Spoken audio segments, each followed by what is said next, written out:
Hello and welcome to The Natural View. I'm Maggie Jacqua, Editor-in-Chief of Whole Foods Magazine. And I'm Todd Paulai with 24 Stories. So Todd, today we're going to talk a little bit about SupplySide West, which was a whirlwind adventure shoved into 2 days, a lot of ground to cover. And on the heels of that, Whole Foods Market came out with their top 10 food trends for 2020. And there were a lot of tie-ins with what we saw on the show floor at SupplySide West and what Whole Foods Market is saying consumers are going to be looking for in the coming year. So we'll dive into the top 10. Yeah, sounds good. Number one, I was excited to see number one because since I did the feature in September in Whole Foods Magazine, we talked about regenerative agriculture and just how important this is that people get on board with regen ag and supporting the companies and the farmers that are making this shift. And Whole Foods Market had it as the top trend. So the fact that consumers are now clued into this and are actively seeking out companies that are supporting regenerative agriculture is exciting, and it's also just crucial. So this is a good thing for our industry and for the entire planet. So I'm happy to see that. Yeah, and I was happy to see, obviously we've heard a lot about it this past year, but I was happy to see that the first thing you did in the article was point out that it's more than just a buzzword, right? It's a movement. I think it's important to identify it as a movement, absolutely. And just some of the feature is up on our website from September, but just to go through some of the stats that are pretty dire, 60 or fewer harvests left, on this planet to feed us. And food today delivers 50 to 60% of the nutrients that it delivered a few generations ago. So we're running out of food. The food we're eating is less healthy. These are bad things. And then Regen Friends did a survey, and they found that 80% of consumers want regenerative agriculture, which ties in with what Whole Foods Market identified. So a good shift happening that we want to see continue to gain steam. What was when you talked to the various experts, what was your take on, one of the big causes I know identified in the article and talked about it a lot in the last year was big corporate farms really ruining the soil, right? And I'm just wondering, that's such a huge force as far as business goes, as far as big ag is the majority of agriculture practices right now. I mean, how do you slow that down? Did you get any sense in terms of, is there a scale enough with the movement to slow that down to make a difference? Yeah, people are definitely seeing the difference happening already. And I think that the consumer interest is huge because, the companies are going to want to follow where the consumers go. If they're producing, nutrient depleted food that's loaded with chemicals and grown in these ways that are bad for our bodies and bad for our planet, and consumers say, we're not spending our money on that, then the bigger companies, one would hope, are going to have to follow suit. So the consumer shift will help to drive the overall picture. We definitely hope.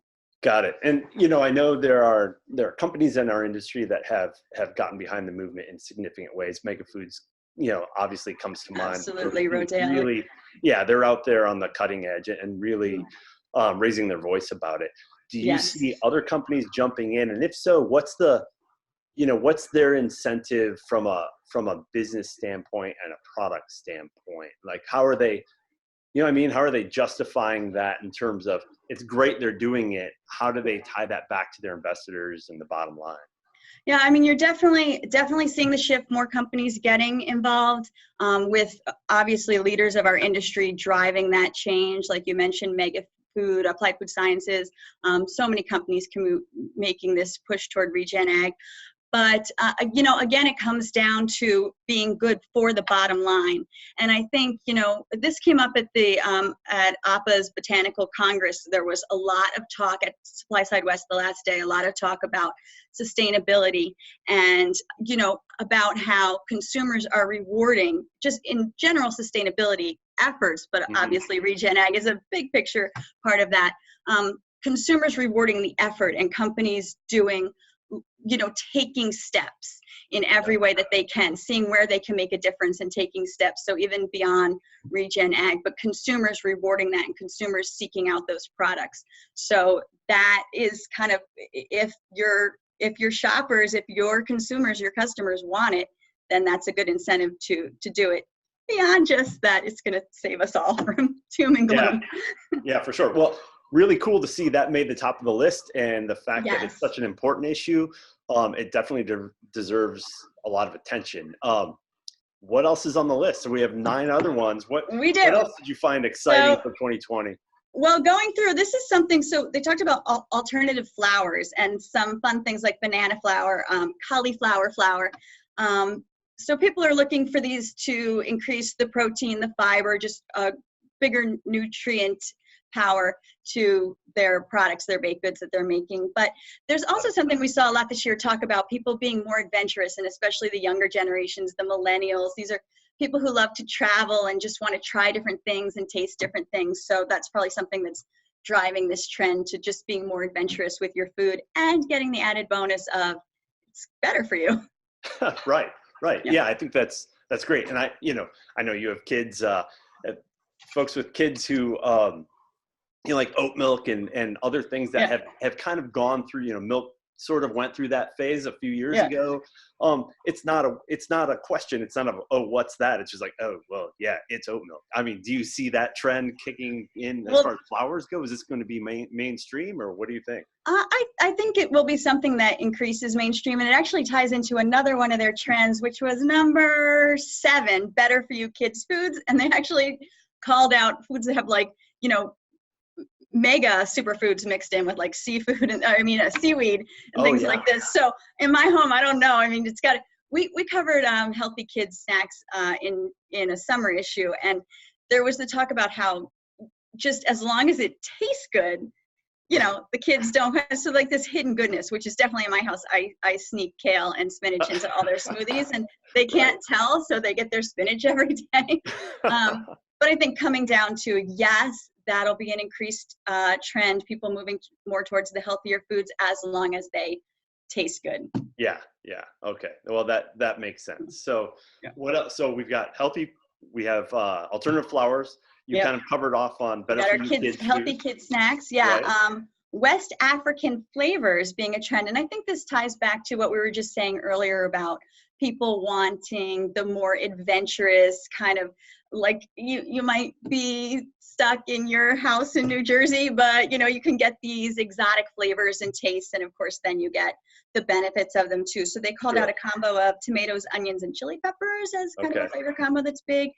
Peanuts, ginger, lemongrass.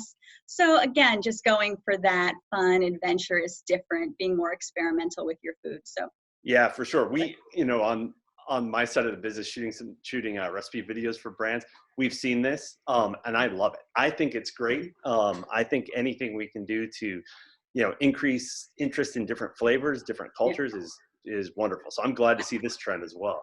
Yeah, and it's another thing tying into a company that I interviewed earlier this year was Sunshine Nut Company. Okay. And so there are companies out there, they have these amazing cashews, I'll just say, but companies that are doing also, in these countries, working as a force for good. And, if you have a minute to check out what Sunshine Nut Company is doing in the local communities there where they're working and kind of helping to lift people up and support women and families. So that's another nice side element of what's going on here that's obviously, again, good for people, good for the planet. So we're all for that. Ultimately, I mean, that's kind of like, it's another angle of sustainability, right? It's great to see companies looking long-term like that. Right. Supporting beyond. Yeah, good. So I noticed alternative sweeteners are on the list, and I have to imagine this one has been on the list. This has been a trend, for years now. So what brings it into 2020 as a trend? What's new? What's propelling that? I think, again, the interest in, foods that have additional functionality to them is something that consumers are increasingly looking for. They don't just want these empty calories, and they're certainly more wary of sugars, added sugars, and just their food being junked up for no real reason. And now that there are advances, again, and on the supply side, from SupplySide West, looking at what the suppliers are doing with creating these flavor enhancers that are healthier and delicious. So you don't have to settle for something that's like, oh, okay, I know it's healthy, but I really don't want to eat it, which people might do once, but they're not going to do every day for their daily snacks. So, so kind of advancements in flavor as well, and mouthfeel and everything, so that people don't feel like they're missing anything, but they get these functional sweeteners that have added benefits as well. So another plus. True. Well, good. Any other highlights from the list we should cover off on? Well, there were healthy snacks, but refrigerated snacks being a good thing. And again, the trend towards on-the-go convenience is something we've seen a lot of. People want their snacks, but we're so go busy that we need things that are portable and going to stay and not go bad right away. So I think that's looking at just kind of our busy, hectic life drives this with the snacking. So again, plant-based probably being the buzzword, top 5 buzzword of the year, and showing no signs of slowing, but also evolving. So this, plant-based, but beyond, people being more adventurous again with some new things, and mung bean protein was called out. And just along that, there was just a study from ASU last week about, and this is a cool one. So for vegetarians, taking mung bean protein, and they improved their physical strength without exercise. So that's so studies like that make it even more like, okay. So like 4 helpings of mung beans, and I don't have to hit the gym. Yeah, I don't know. I don't know if that's exactly what the study found. Okay. All right, I won't cancel my membership just yet. Don't, not again. Okay, but still, that's the helping hand. I mean, better than, again, empty calories that are delivering nothing. Yeah. So just making these shifts that transition you to being healthier overall, just like the sustainability, these little changes that add up to results. So right, I love it. The whole list, what's cool about the whole list, they're all positive trends, right? They're all things moving in the right direction. That's very encouraging, and I love to see it. One of the other things that I thought was cool, in terms of positive trends, was that walking around SupplySide 2 weeks ago and talking to folks, I've never, everything was positive, and it always is a great show, right? But I didn't hear one person say, it's kind of slow. Everyone was really upbeat. It was really positive. Another thing that I overheard someone say in conversation was, years ago at SupplySide West, it was more about the commodity ingredients. Those booths were really crowded, and they were doing well. But they said, also, they've noticed branded and trademarked ingredients. Those booths were really packed, and I don't know what that necessarily says. I hope what it says is that there's more focus on science and trials and really coming up. I think that's exactly what it says. Yeah, I mean these are. And I'm going to trust you as the authority. So I mean the branded ingredients from these suppliers, they're putting a lot of effort into the research, and consumers want to see the backing. They want to know, and with transparency, they want to know the whole story behind the ingredient and the product that they're getting. And the branded ingredients are really putting the effort and the money into making that possible. So, and I think that's kind of a shift where people are actually knowing the branded ingredients and wanting that for the level of research and of trust that goes into it. And also the branded ingredients offer kind of value added for the manufacturers in that they help support the products through the end game, even, helping the manufacturers and even the retailers with educating on the benefits of the ingredients. So, getting more information out there for the consumers is always a good thing. So the branded ingredients were big. I noticed that too. Did you? Oh yeah. Well, it's interesting, and never a time, at least in my time in the industry, where I've seen suppliers have the opportunity to speak directly to consumers about their quality message and their brand ingredients, because like you said, consumers are listening all the way up the supply chain, which is wanting that information. So it's definitely part of the whole transparency shift that's going on, with people want to know and want to be able to trust what they're buying, and not just kind of like, okay, well, whatever, it says this on it. So that's another positive for sure. Oh, that's good. And I think it also is going to fuel more science investment, Mm-hmm. because Yeah. if suppliers are seeing that investment in clinical trials and testing is paying off, then Mm-hmm. they're likely to do more of it. So I think that's Yeah, great. and through with the safety too, because that's their branded ingredients. So Yeah. they're going to make sure with the safety and everything. I mean, with adulteration concerns and all that going on, that's another reason that branded ingredients kind of stand apart. Yeah, interesting. Well, good. It's all good stuff. What else do we have? We do have what I think we just didn't talk about. Oh no, butters and spreads. So it's Halloween. Well, we're taping, and pumpkin butter was on there. So I wouldn't mind snacking on that right now. Yeah, absolutely. And then the other thing was, so flexitarian being another key word of 2019 that's going to carry into 2020. Plant-based or plant meat-based blends. Okay. So kind of for people who don't necessarily want to go vegetarian or vegan, but they're like veg curious or whatever, they, mixing in some of the meat so that they still get that, but making it a more well-rounded, nutritious product with the plant-based. So that's something that we'll be seeing more of in the coming year. That was also almost like vegetables as a functional ingredient added to meat products. Is that to me? Yeah, I mean, in a way, yeah. Yeah, that's one way to see it for sure. And then it just makes the overall, if you're not going to give up your hamburger, but it's got, some of the plant-based mixed in, then you get a healthier product. So this brings it full circle to healthy kids nutrition. It's sort of like sneaking in nutrition, but for adults. Right. Yes.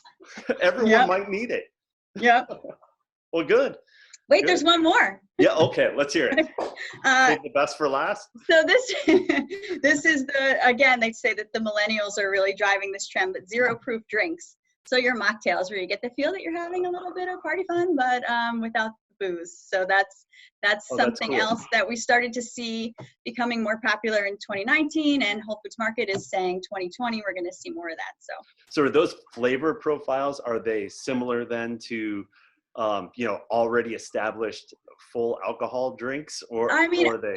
Yeah, I've seen ones that are like, they have zero alcohol, but they're called like a mojito or, like a sangria flavor, but they don't actually have the alcohol in them. So, yeah. Very nice. Very nice. We could be having zero alcohol mojitos right now. What are we doing? We could have been taping. Right. And pumpkin butter, but no, we're just sitting here. Boy, prep, man. We should have got on top of the props. Absolutely. We should have had every single one and sampled them next time. 2021. That's right. Yeah, perfect. All right, well, great. I mean, like I said, I'm excited to hear about the trends and look forward to seeing them carrying out next year. Yep, we will be reporting on what comes out. Yep, we'll keep up to date on companies that come out with products that have these so that retailers can help stay stocked. And we'll keep you up to date. Yeah, awesome. Well, thanks for catching up on SupplySide West and the trends for next year. And we'll talk soon. All right. Thank you. All right. Take care, Maggie. Bye-bye.